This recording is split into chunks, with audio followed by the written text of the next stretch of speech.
Pat, good to see you. Yeah, good to see you. Guys, this is Patrick, and today we're going to be going over your 2017? Yeah, 2017. Okay, the 2017 Ford Raptor. Just start here at the front, we'll work our way around. It's windy, so covering the mic. So yeah, like you said, 2017 Ford Raptor. Got it in 21. Got it used. A lot cheaper. It's got every single option you can on a Raptor, which there isn't many like package differences, but this is every option. So including the front torsion. It has a rear locker, but got the front torsion posi. But other than that, it's just a factory Raptor. Okay, so now on my truck I have an intercooler right here inside the bumper, and I can't do this. So with the winch, did you have any problems getting that in there, or did you have to engineer something? So yeah, I had to move the intercooler. Okay. So yeah, I got the intercooler down there too, but now I have a Cobb front mount. This big old thing. You have to remove all your what are they called? Oh, the little shutters. Levers, Yeah. shutters. So yeah. Okay. So there's shutters down there as well. Obviously that goes with the intercooler, and then you cut all your shutters out up here. And yeah, I don't live in the insane cold, so it don't matter anyways. Yeah. And then Swarfworks makes the winch mount. Super nice winch mount. It's the type that mounts bolts forward, so there's no shear on your winch. So the bolts are mounted forward, so you're pulling from the bottom of the winch. Okay. Yeah. So I like that. Power line. So yeah. Then I got a Warren winch. Got Warren 12,000 pound. I think it's Xeon 12S. Synthetic line. Oh yeah, I was gonna say if it's Synthetic line, and I got the Factor 55. Jesus. Got the Factor 55 Ultra Hook on it. And yeah, works great. Also got the winch 40% off, seeing someone's random coupon deal. So that's lucky what made you. That's what made me buy the Warren. Yeah. All right. So you pop the hood. Yeah. Okay. Oh, they're not factory headlights. Got Morimoto's on it. Okay. A lot brighter than factory. And then should stump up lights. Yeah. Go on. Yeah. Then Morimoto pods, a couple of the brightest ones, and then two of the SAE ones, and then their big bright pods, which they're compared to like a Baja Design LP6. Those are really bright. So these are really bright. Okay. So everything up front's Morimoto, pretty much. Yes, every Okay. light up front's Morimoto. Right on. Yeah. All right. So what have we got under the hood? So it's got the 3.5 liter high output EcoBoost. Pretty damn good factory. It's tuned. Since I got the intercooler, I'm stage 2 for the Cobb tuner, but from Goose Tune. He's the tuner. He's the best. So I'm not running 85. I'm running 92. I'm maybe 470 wheel horsepower and 5 something torque, like way up there. It moves pretty good. I try to race TRXs. They never race. It's stupid. I know they'd beat me, but I want to race them. Got some other upgrades going on under here though. I upgraded the X2 power battery. They're a little bigger, just internal, so it's nice. Since I run a lot of crap, I need it. I got the SDHQ battery terminal kit. Mine doesn't come with the negative one because it's already billet and has the BMS attached to it. But there's a relocation, which you'd probably have to show. There's a relocation for the ground. It's up here. So now I have a new ground bar, basically. Just runs off this. So I don't have to run all kinds of crap to my battery. There's a big old billet guy under there, but I got it covered. And then I haven't done super good with this yet. It's supported, but it's all the Morimoto relays for the lights because they pull a ton of power. I guess engine-wise, not only I have the tune, also have a SPD 180 thermostat. These things will want to overheat with the stock one when you're getting on it too much. And JLT catch can. And I catch about this much oil every like 10,000 miles, so the engine's running pretty damn good besides my clanky cam phasers. Over here I got an ARB diff breather kit, so I'm running both breathers up here with a little filter. Yeah, I go through some pretty deep water, so it's kind of worth it. even though the factory breathers are mounted up pretty damn high, I think the one for the front was like up here. So, and then I have a K&N because during, that's all, oh sorry, I'm gonna flag your video. That's all you can get there for a little while. I guess we can talk about the radio. I just run a rugged radios because it's on sale. GMR 45. It's a GMRS radio with 45 watts. A little stubby antenna. We don't need to go very far. There's people that really complain about it, but basically deleted my antenna to run the SDHQ mounts for these lights. They're super solid mounts. Like, yeah, it's barely flexing. It's pretty good. Yeah. Oh, wiper blades. I actually get questions. I am weird about wiper blades because they got to work, and they got to work more than more than one winter, more than one summer. Yeah, as a side note, from behind the camera, my wiper blades blew up on the way up here.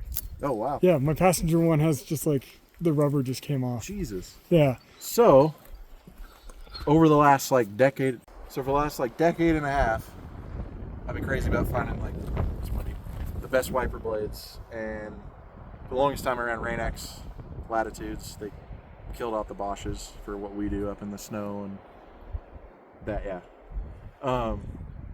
Those have been going downhill.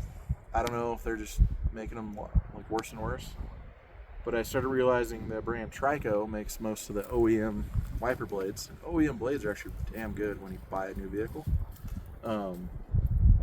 But I bought higher end Tricos. They're the ceramic ones. And this will be like the third season so far, and they still work like they're brand new. And they've been in ice, completely frozen, ton of mud, ton of just crap all over the window, ton of bugs, and they're still perfect. Of course, I keep my window very nice normally. It's ceramic coated and everything too, so that helps, but none of the other blades have worked as good as these. These have been amazing. Worth the money. Yeah, I'm probably gonna have to spend some money on that because, like I said, mine just came apart. Yeah. So far, these are solid. Like, usually I'd lose Latitudes 2 seasons. Okay. Okay, so everybody's favorite. Everybody loves wheels and tires, right? I love tires. I think theirs are the best. Yeah, everybody, yeah. Every YouTube comment is like, well, you wouldn't have been stuck. Yep. And usually my comeback to people are VFDs suck. Okay, noted. I told you why I don't like them, but hopefully the new KO3s are going to fix that. Yeah, I think they have.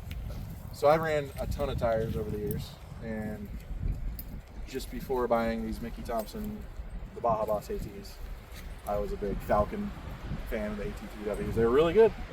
Got these and destroy them. 37, 12, 50, 17. I guess these are E-rated tires. They're amazing. Amazing on road. They have 37,000 miles right now, and they still have like 830 seconds. And that's a lot of off-road miles. Maybe out of that, like 6,000 to 7,000. Probably 6,000. Oh yeah. It's pushing it. Maybe 4,000 or 5,000.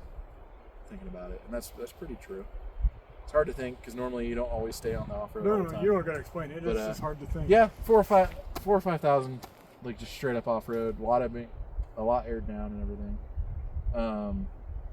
They've been amazing in the snow. Of course, I'm running the Recon Pros. It's their interlock, it's their bead lock. So these in the snow, like 8 psi or even lower, just made the truck completely more unstoppable. They used to get stuck more often, so they've been great. I want to buy these tires again. I probably will. I quit rotating my spare in, which is a full-size 37 spare under the bed on this too. I quit rotating in at like 12, 30 seconds because I'm like, oh, I'd rather buy 4 tires, and that's a perfect spare. Yeah, just keep the spare. So, and then I run the Apex valves too. Super nice. It takes like 9 seconds to dump from 40 to like 22 psi. I just count to 9 and plug it up, and that's usually where I go. And they've been awesome. Fully modded on the Raptor to run 37s and still stuff them all the way, jump it, everything. You basically raise your whole inner fender up an inch, which I did that and did the cut. And yeah, they don't rub, even at full like slamming jump. It's nice. That is nice. Yeah, my truck, the small tires, still rubs back here on the fender. So you can I can show you what to do for that, and that's all hidden. Okay. So you do it, and then your fender liner hides it. So my fender liner here is back like almost 3 inches back. Okay. There's a plastic piece you take off, and then you pound your 10-12, and then you run a new screw and remount. It just pulls it back further. Oh. Yeah. Okay. Yeah, we'll have to. Yeah. Talk about that. Right. It's nice. Of course, I'm a +6 offset. If you have a Ford, that's pretty ideal for as far out as you really want to be. Zero's pushing it. So all I've done to the front suspension is a cambered 1.5 inch collar, or preload collar, just for a little bit more lift. It's way better on the trails too. It was too soft. This added a little bit of preload, and it's just feels better. It's still in the correct range in the shock. I was told by a lot of guys, especially the XL off-road guys that do Baja runs all the time with these, they're like, buy a collar, don't put in an Eibach or a Geyser, and just buy coilovers. Just buy coilovers when you want to really upgrade, basically. So I took that advice, and it's been great. Control arms, anything at all? Or no, still factory. Okay. Icon someday, I'm sure. Yeah, I'm sure. Front end, I mean, I'm geared. This truck has 48s, so front end is 48s. Has a factory torsion, posi, and limited slip. Works well. It's a little weird on the snow on the road sometimes, but yeah, it locks up good in rocks and trails. Like it's pretty good. And you can't see the brakes, or you can actually pull it down. Yeah, let's take a look at some brakes. These are actually, I just did brakes again, but these are Hawk rotors and the Hawk Super Duty pads. I ran the Hawk pads before. I had EBC rotors. I don't get warped rotors anymore running these rotors compared to its factory. So that's good. And the Hawk pads, no dust, pretty much no fade, and they don't stink even when they get super hot. So I stayed with Hawk, redoing my brakes again. My last ones had like 40,000 on them or more. The type of driving I do, that's pretty good. But so yeah, I went full Hawk this time, and so far, great. Cool. It's an easy on K9 roof rack. I went with them mainly because it's completely rigid, not like some other ones that I was told about. I have not touched a front runner or anything like that. But if you grab certain spots on those, they don't stay rigid, I guess. Okay. Not that they're bad. Yeah. But I went with it because I knew I was carrying a lot of weight. I got tools and recovery gear in here, and I have more tools than I probably need, but I kind of know what I need since I'm a mechanic. Yeah, I was gonna say, I don't know. Is there too many tools? Sometimes I went very specialized. I knew what sizes were, so they're all certain sizes. All the smaller sizes, I got like the whole gambit, but like an 1 3/16 wrench, everything's metric, but that fit on certain things I needed for the control arms and the rear springs. So, yeah, everything holds everything in there. Got my Starlink mounted to the top with a stainless mount. Works great flat mounted. And then 4 Max Tracks, real Max Tracks. I didn't pay for them either, so that was cool too. Lucky you. Wedding gifts, Christmas gift. So that was cool. Yeah. I only had to pay for the pins, so that was $70 alone. So stuff adds up. They work really good when you have 4. I didn't think they worked that great on just having 2. Once you have 4 and you actually have walkers and stuff, they actually do work pretty good. I pulled myself out of just being completely stuck, just up and out. So. Yeah. Okay, should we do the interior? Yeah, we can do it. Okay. So we're obviously set up for camp, so there's certain things going on in here. The dogs sleep in the back seat area, and our one dog likes to bark at everything. He's a puppy. So I got the WeatherTech window kit. Every window's covered. These actually work really well for insulation in here. It's cool in here, and it's in the dead sun. It's a black truck. Also, we live in the truck. We failed to mention that. We're on the road full time. And yeah, some stuff goes up here when we're in the back, and fan for the dogs. Got a built-right mount here for phones and inReach. I have inReach Messenger. Even though I got Starlink now, so it's like Yeah. Other stuff's just for filming, so I got mounts for cameras up there. I have other mounts mounted up here on the window and stuff. And designed my own 3D printed mount for tablet. It's an iPad mini, and I just run Onyx. And yeah, usually cameras are just sitting in places. Oh, everyone should have one of these. Hard koozie for 12-ounce cans. Red Bull. Absolutely. That's a must. And it fits in the cup holder perfect. Yeah, it does. Doesn't move around. Jump in the truck. Nothing moves. None of these magnets fall off. So obviously we have iPhones, so MagSafe. But if you run a case that has extra magnets in it, and these moment magnet mounts, which I had to make these on these balls. They don't come this way. Hella strong. Like, I think we've lost a phone maybe once or twice, and I'm guessing it just wasn't on there right. Then here, radio, all the basically drone and camera charging. This is like the charging location for all the camera gear, since that's what we do.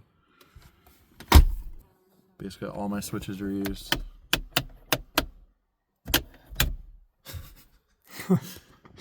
And never get a panoramic roof. Just never do it. There's nothing good about it. You use it once and then you're over it. I made my own divider for the dogs for back there, so Styles, our puppy, can't get over and chew my sunglasses. Because he did before I had these two on here. He was able to slip over. But I made this out of sailcloth. We can see a little bit better when we go in the back too. So Okay, we'll go back there. So here's the divider for the dogs. I attached up here to the brackets on the sunroof, so it's solid. Attached down here I have a goose gear, which I'll show that in a second. But the dogs have their own Hess pads and they're comfortable. And you want to pull that one out? Yeah. Set it next to the truck. So yeah, full goose gear. They get so dirty, so we cover it up. Their food stores here, surprisingly, they don't try to get into it. It's nice, it doesn't rattle around. And underneath over there, you can pull one of the panels up, is all the I don't even know how. Press huh? You figure, oh wait till you figure it out. Yeah. Oh, because something was hitting it. Oh, what is going on here? All the dog stuff. A full dog medic kit, stuff like that. Leashes, bones, treats, that's why he's over here. What do you think? We use e-collars, so, because I'm on the wrong side. So I do have charging here to charge your e-collars and stuff. So that's worked out pretty good. And then over here, it's got the factory sub, so that took up a lot of space. Battery system. Blue C fuse box to run everything on the inside. And then I run a power out to the bed to run other stuff in the bed. What's up? Enduro Power battery, 120 amp hour. It's a Bluetooth one, so I can check all the vitals on that without having to buy other stuff. It's not heated, which I would recommend that if it's cold. I run 2 inverters, mainly because I bought the wrong one to begin with. So a 375 watt Victron inverter, which runs the Starlink and charging everything in here. And I mainly wanted an inverter so I can run high wattage to charge MacBooks and stuff. But then under here, I have a 1200 watt Victron. Yeah, you can see it. 1200 watt Victron in there, and it's just perfectly stuffed in there. It's still mounted. If you can see down here at all, there's a built-right panel bolted to the floor, and everything mounts to that. But that runs all the power in the bed. And yeah, I even have a little Noco 5 amp charger so I can go to an RV hookup and plug in. Windows are usually cracked for the dogs, so I just come through. Yeah, so that's the whole battery system. If I would have built this knowing we were going to go full time, it would have been at least a 200 amp hour battery. 120 is a little weak if you're staying somewhere more than a day and having to charge stuff and run things and run a heater and all that. But lives under there, and this is just more crap. Should we talk about your rear? Yeah. Cool. Rear is stock shocks. I've had Devers, and now I run Icon rear springs. And they're, if there's any Raptor guys watching, they're the option 3s, so they're 850 pound overstock springs because I got to hold all this crap. Yeah. Obviously, there's still 488s in the back. And wait, your gears in the back have to be the same as the gears in the front? Yeah, oh, just a little bit. Oh, okay. Rear locker, just factory locker. I have no issues with it. Works all the time. Okay.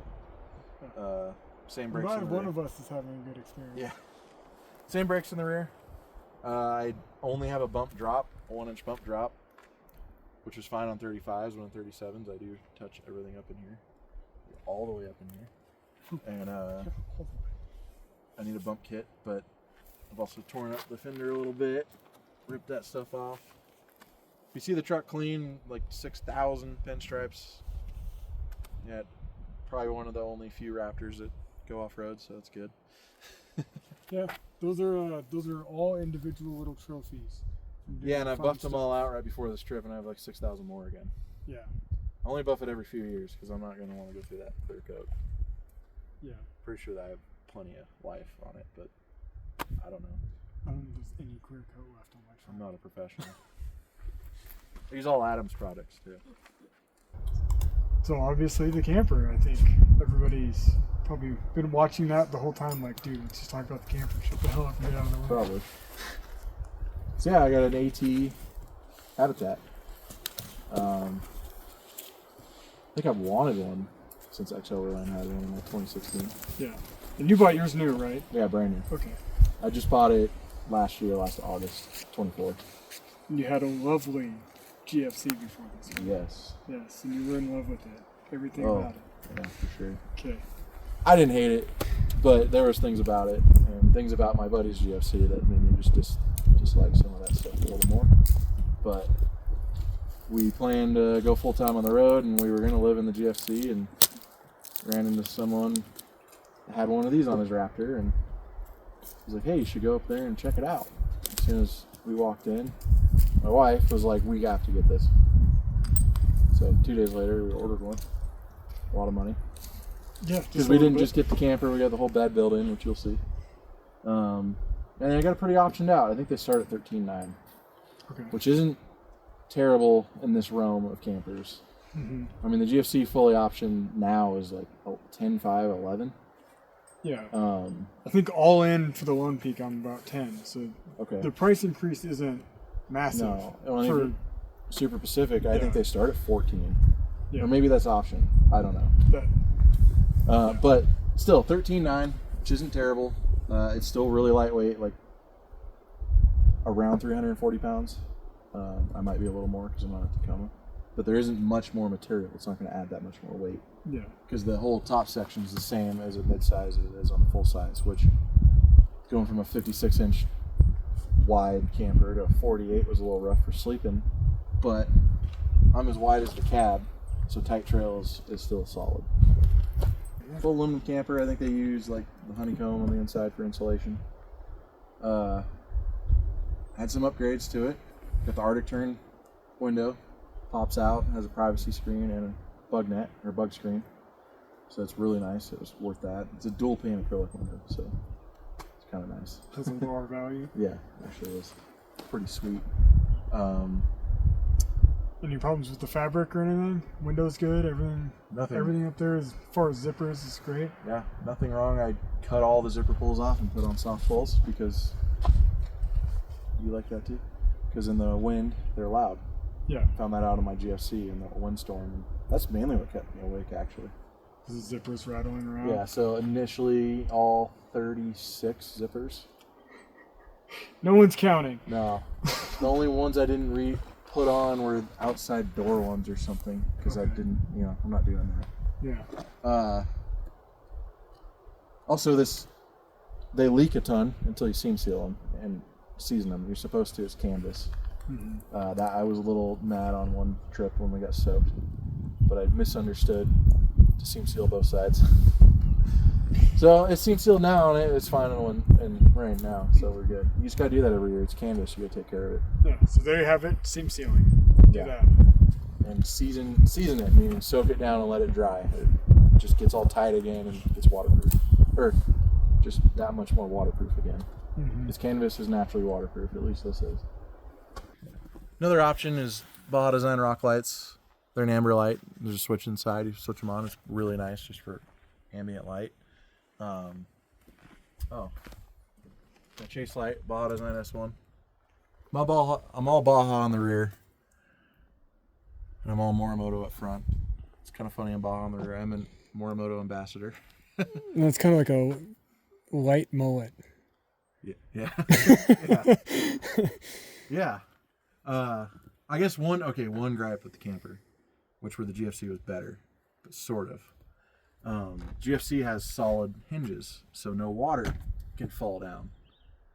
This is an add-on. This is basically a tailgate seal for like right here, because there's a big gap underneath this. So when you open it, all the water would come down. And if there's water on here when you open this, you had gallons of water literally just coming down into everything.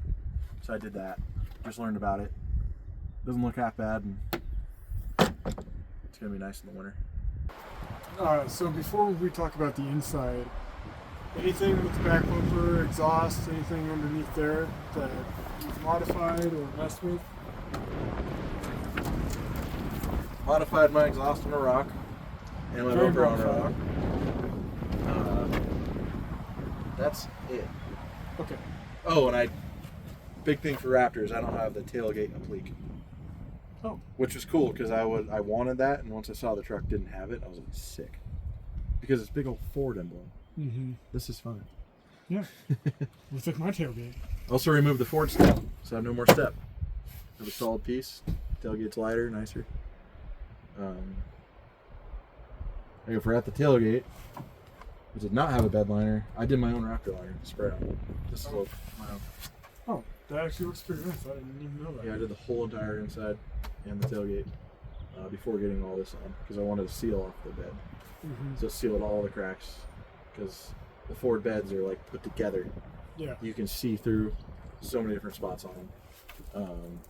So I like seam caulked and did all seam caulked, did all that. That's what I did. And then I sprayed my own Raptor liner. Mm-hmm. And it's working pretty good. Like, I've chipped a few things, but the Raptor liner's pretty solid. I'm supposed to have a tailgate cover from someone on this. So it's just I heard something about Canada and something. I don't know. Maybe we'll see what happens with that. Yeah. So I got that AT, I guess, bed build out. They do not use wood and stuff like goose gear. They use something, I have no idea. It's type of composite. Apparently they use it on boat hulls when they're building out boats. So it's super light and super strong. I think it's stronger than wood. So for me, jumping the truck still, because I still jump it, still do all that, it holds together very well. Drawers and cooking gear. Ooh. Coffee stuff. Yeah. And then the whole slide out. Went through that whole cool overlanding cool thing. Very fancy. I got theirs because they're the strongest. Like, pretty much sit on this thing with it out. It still goes out further. Cook partner stove. If I'm doing smash burgers, I'd put the fridge back in. You have a lot of leverage out here. Yeah. That's a couple feet of leverage. Yeah. How often do you use that stove versus, like, do you have Jesus. any other stove with you, or? I have jet boil, but I use the stove at least for 2 meals a day. Okay. Yeah, so I'm always using it. All right. Really efficient on propane. I go probably a couple of weeks on that little propane tank, so it's nice. Yeah. And the National Luna fridge. It's a 50-liter dual zone. Got to keep ice for my ice lattes, so I actually freeze this side. Which I keep a lot of meat and butter. Just getting low. I'm serious about the ice latte. you want to. No one's gonna believe me. I got my ice pack. Yeah. And in the bottom, it gives a little line. They're little espresso beans. Didn't plan that. No, but we found it, and that was cool. Also, Oregon AT makes a bug net. I'm not gonna put it down, but all mounts in with their mounts and a little bit of Velcro over here.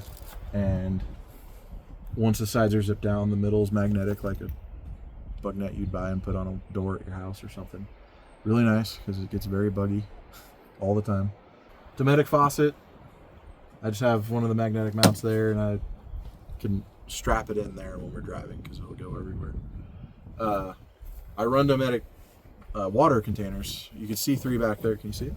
Nope, but I'll get there. So those are the 3 spares. So that's 9 gallons because they're 3 gallons each. And then once we hop up and in, I'll show you the one that I run or I put it to use it all the time. So when I go through 3 gallons, I got to swap them out. But one fits in the cabinet here to fuel this guy. It's nice to keep all the water weight up front too, because 9 gallons is 56 pounds. Wait, 72 pounds. I don't know. I'm looking at like eight, you know, it's funny 8 is I pounds used to know a gallon. I used to know how much water weighed. And now that you say Is it that, like I 8 have no pounds a idea. gallon? We don't know. But yeah. So it's like 70 pounds in water, so it's nice. Someone to in the put- comments will let us know. Oh yeah. I got my toilet paper. Dual ARB. Got an Apex reel, 20-foot reel for airing up, and I got a chuck in here. It's all mounted with this built right. Poop shovel mounts right here. Just out right now because we need that. Yeah, for emergency purposes. Yeah. So yeah, that's where that stuff lies still. I used to have this mounted up in this corner, but it doesn't fit anymore. This is like more utility and stuff. Yeah. And then we got our Dutch oven, which doesn't fit anymore, so it has to ride down there so it doesn't break all the windows out. Got a grave digger. It's fun. Very important piece of gear. Yes. So yeah, here's you can see a little better the front thermal cover, which kind of cool. Yeah. And then we got patch galore because every Overlander likes patches, I guess. I'm not an Overlander, but we got patches. We're brover landing with our Yes. bros. Yes. Up here is this is basically the closet. We each have our own alu box for our clothes mainly. That's all cold weather. This is just everything that we unpack for bedding. And toiletries in this Step 22 bag. And then we got backpacks and a couple extra blankets and our extra shoes sit up there. So that usually sits right down here when we're traveling, and then it just goes right up here. It's nice. If you're living in it, you got stuff. You can't just not have things Yeah. when you're actually living in it. No kidding. I guess you can move. Okay. So we talk about the heater or the heater? Well, it's a 45, so it's not really a heater. It's not a 9 so. But yeah, I mean, if you go in the forever box, you'll never be cold again. So here. Oh, and I can almost do 360 views up here with all the windows open, which that one's not open on the end. It's very breezy in here, especially when we leave the back open with the bug net down and the side window. Really open. nice view out that window. Yeah. Oh, what's that thing over there? Yeah. Toyota or something? Yeah, there's some Toyota junk over there. For the heater, exhaust and intake, and it's a propane heater. And here's the propane inlet. It's a Sure. trim heater. We'll look at it when we get inside. And I run a 10-pound tank for the heater normally, and then I have a 5-pound for cooking. And then here's the heater. Trim heater. It's a propane heater. Runs super efficient, super warm. I have my own ducting since we sleep up there, and been down in a -10 and kept it in the 60 degrees inside this camper, even being just straight canvas. Yeah, that's the truck. We live in it. We've been in it for over 100 days. We were talking about that. So we started early January, and now it's almost May. And we do YouTube, and yeah, I guess I shouldn't get into why we're traveling full time because I haven't even done that video yet. Sneak preview, my channel. I'm getting all the good stuff, and he's just giving it to me instead of saving it for his own videos. Yeah. But that's fine. One day you'll make that video. Yeah, one day. Yeah. It's got to be good. But yeah, we'll talk about some point on my channel why we went full time and on the road and traveling, and yeah. It'll all just be on my channel. Don't listen to him. Yeah. He doesn't know what he's talking about. Also, I guess we already did walk through here, but if you want to see everything, I did a living in quarter video on my channel. You can link it. Yeah, It, like goes over link all the everything. stuff, and even some of the all stuff down we the don't even video. have in here right now because Yeah. we normally have a HAL in here.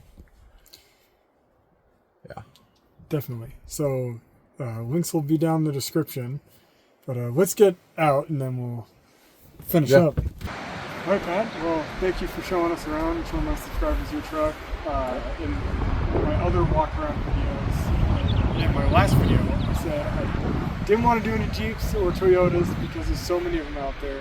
So having another Ford on the channel is always great. yeah. You guys are awesome to hang out with. We'll have to do more comp trips together for sure. As time goes on, you guys are back like this. Sounds good. Yeah. All right. See you guys in the next video.